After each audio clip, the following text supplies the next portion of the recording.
Episode की शुरुआत में हम देखते हैं मसाटो को। एक लड़की बिल्कुल गले लगाकर कहती है कि क्यों ना हम कॉफ़ी पीने चले और तुम मुझे अपना कांटेक्ट भी दे दो। मगर मसाटो सोचता है कि मुझे इस तरह की चीज़ें बिल्कुल पसंद नहीं है और वो उस लड़की को किसी तरह मना कर रहा होता है। और इसके बाद मसाटो के पीछे से एक लड़की भाग कर आती है और वो कहती है कि चलो हमें अब चलना चाहिए मसाटो।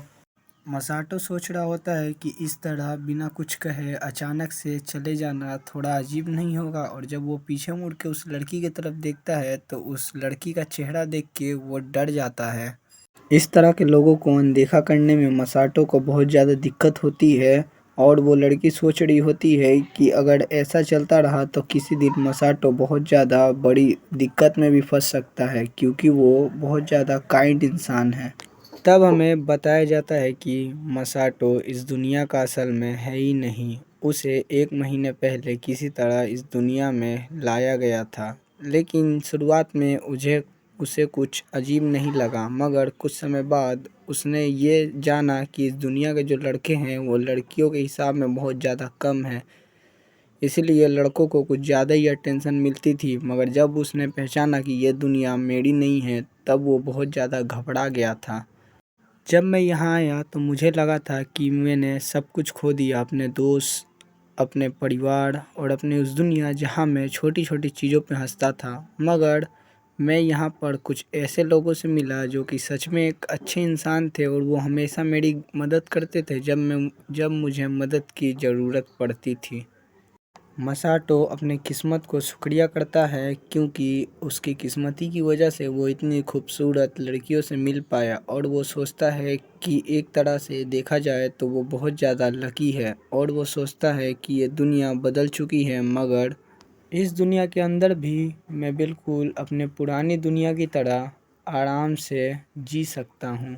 इसके बाद हमें उस लड़की के बारे में बताया जाता है कि वो कितनी ज़्यादा सिंपल है। और 1 हफ्ते पहले का सीन हम देखते हैं कि उसने रात भर बहुत ज़्यादा गेम खेला होता है और उसके गेम के अंदर कुछ ऐसे भी लड़के होते हैं जो कि बिल्कुल लड़कियों के अटेंशन के लिए ही आए होते हैं।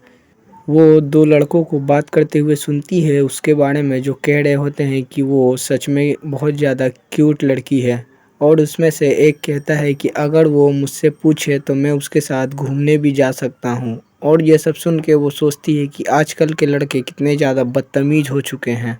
वो लोग कुछ ज़्यादा ख़ास करते भी नहीं हैं और ना ही उनके अंदर कोई टैलेंट है, मगर उन्हें वो अटेंशन बस इसीलिए मिल जाती है क्योंकि वो लोग इस दुनिया में हमसे कम है। और ये सोचते हुए जब वो जा रही थी तब वो एक लड़के से टकरा जाती है, मगर वो लड़का उसके सर में हाथ लगाकर कहता है कि अगर तुम चाहो तो मैं तुम्हें अपनी तीसरी गर्लफ्रेंड भी बना सकता हूँ। क्लास में आने के बाद वो अपनी फ्रेंड को सब बताती है कि लड़के असल में कितना बदतमीज़ है।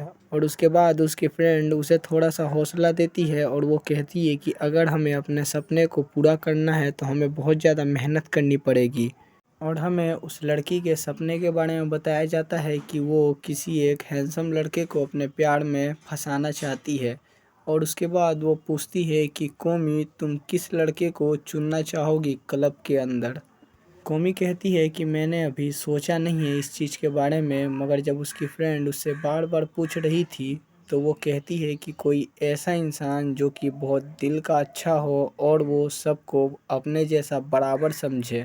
कोमी की फ्रेंड कहती है कि कोमी, तुम क्यूट हो मगर तुम लड़कों के पीछे जाने के लिए इतनी जल्दबाजी नहीं कर रही हो, तो मुझे लगता है कि तुम असल में अकेली ही रह जाओगी अगर तुमने जल्दबाजी नहीं की तो। और कोमी कहती हैं कि हाँ, ऐसा भी हो सकता है, मगर मेरी जैसी लड़की जो कि बिल्कुल भी मेहनत नहीं करती है किसी लड़के के पीछे, वो हमेशा अकेली ही रह जाएगी। और वो अपने फ़ोन में देखती है कि उसकी जो दूसरी क्लास थी वो कैंसिल हो चुकी है और अब उसके पास करने के लिए कुछ नहीं है। तब वो एक लड़के को अकेले बैठा हुआ देखती है और वो सोचती है कि इसे देखकर ऐसा लग रहा है कि ये किसी चीज़ में फंसा हुआ है, मगर उसके आसपास कोई भी नहीं था। तो वो सोचती है कि क्या मुझे उसकी मदद करनी चाहिए या मुझे उसे इसी तरह छोड़ देना चाहिए। और एक बात कि वो लड़का है तो उसके पीछे हो सकता है बहुत सारी लड़कियां हों, बस अभी उसके आसपास कोई नहीं है। और कोमी बहुत अजीब-अजीब लड़कों से मिल चुकी है तो उसे लग रहा होता है कि मसाटो भी बिल्कुल वैसा ही होगा।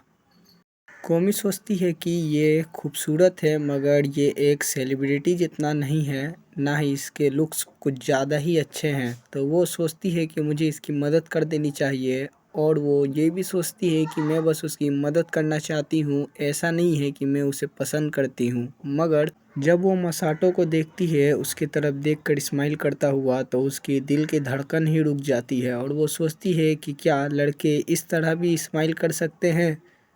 कोमी मसाटो को देखकर बिल्कुल घबरा जाती है और कांपते हुए आवाज़ में कहती है कि अगर तुम चाहो तो मैं तुम्हारी मदद कर सकता हूँ। और वो के कहने के बाद अपने मन में सोचती है कि कहीं ये लड़का ये ना सोचे कि मैं बस उसका पीछा कर रही हूँ या उसके ऊपर लाइन मार रही हूँ। मगर ये सब सुनने के बाद मसाटो एक बच्चे की तरह स्माइल करता है और कोमी की तरफ देखकर कहता है कि क्या तुम सच में मेरी मदद कर पाओगी। मसाटो की स्माइल देखने के बाद कोमी बिल्कुल शर्मा जाती है और वो सोचती है कि इस तरह के लड़के भी इस दुनिया में क्या हो सकते हैं। और इसके बाद मसाटो अपने ब्रेन से साइड में घसक कर उसे बैठने के लिए जगह देता है तो कोमी सोचती है कि क्या वो चाहता है कि मैं बेंच पर बैठूं या फिर वो अगर मैं बैठ गई तो वो ये तो नहीं सोचेगा कि मैं बस उसके ऊपर बस लाइन मार रही हूँ। और ये सब सोचने के बाद वो बैठ जाती है और वो बिल्कुल भी घबरा रही होती है। तो मसाटो पूछता है कि क्या हुआ, तुम्हें कोई दिक्कत है। तो वो कहती है कि नहीं नहीं, मुझे कोई भी दिक्कत नहीं है। मसाटो का लैपटॉप देखने के बाद कुमी कहती है कि हम दोनों एक ही डिपार्टमेंट में हैं। और मसाटो कहता है कि ये बहुत बड़ी मदद है कि एक सीनियर ने मेरी मदद की है।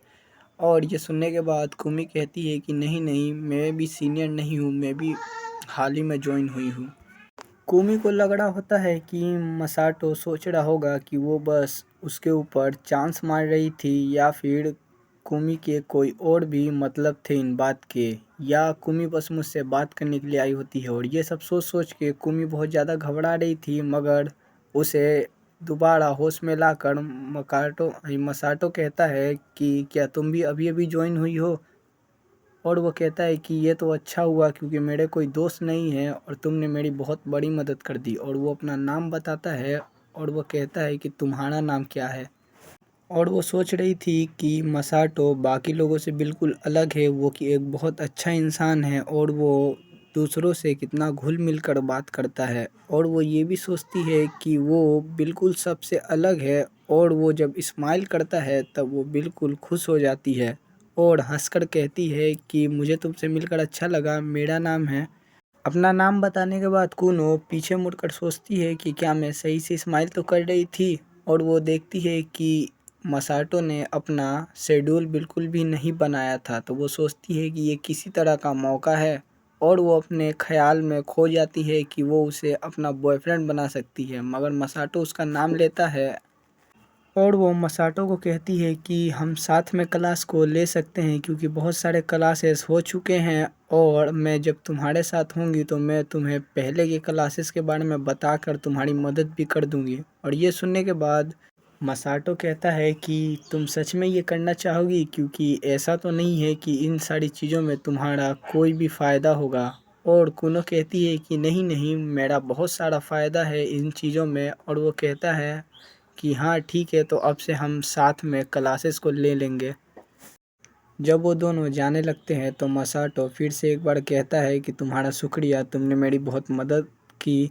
और कुनो कहती है कि नहीं नहीं, ये इतनी भी बड़ी नहीं थी। मगर मसाटो को देख के लग रहा था कि वो कुछ छुपा रहा है और कुनो उससे पूछती है कि क्या तुम्हें कुछ कहना है। तो मसाटो कहता है कि क्या तुम मेरी एक मदद कर सकती हो।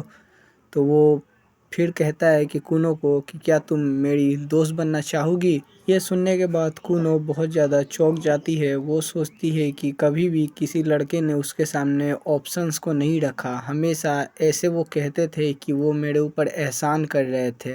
मगर पहली बार जब उसे किसी ने ऑप्शन दिया कि क्या तुम मेरी दोस्त बनना चाहोगी, तो ये सुनकर कुनो बहुत ज़्यादा खुश हो गई और वो कहे कि हाँ ज़रूर।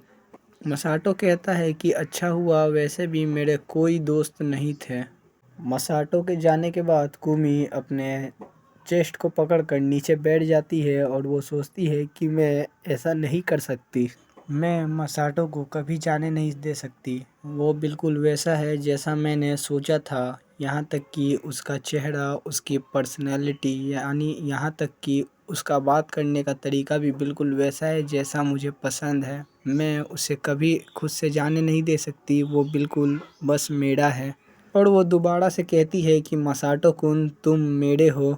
और हम इसके बाद दोबारा प्रेजेंट में आ जाते हैं, जहाँ पर कोमी सोच रही होती है कि मैं मसाटो के ऊपर से अपनी नज़रें नहीं हटा सकती, वरना लड़कियाँ इसके पास दोबारा से आ जाएंगी। और इसके बाद मसाटो रुक कर कहता है कि कुमी, क्या तुम अपना हाथ बाहर निकालोगी? और जब कुमी ऐसा करती है तब वो कुमी के हाथ में 2 चॉकलेट रखता है और कहता है कि तुम्हारा शुक्रिया मेरी मदद करने के लिए, ये मेरे तरफ से तुम्हारे लिए गिफ्ट है। इसके बाद वो दोनों जाने लगते हैं और वो कुमी सोचती है कि इतना कोई क्यूट कैसे हो सकता है, ये बिल्कुल अनफेयर है। मसाटो हर वो चीज़ करता है जो कि मैं चाहती थी कि कोई मेरे लिए करे। एक छोटे समय पर भी वो अपनी खुशी और अच्छाई से मुझे हमेशा खुश कर देता है। उसकी अच्छाई ने हमेशा मुझे बचाया है। ये अभी के लिए बहुत मुश्किल है, मगर एक दिन ज़रूर मैं इस इंसान की गर्लफ्रेंड बन के रहूँगी।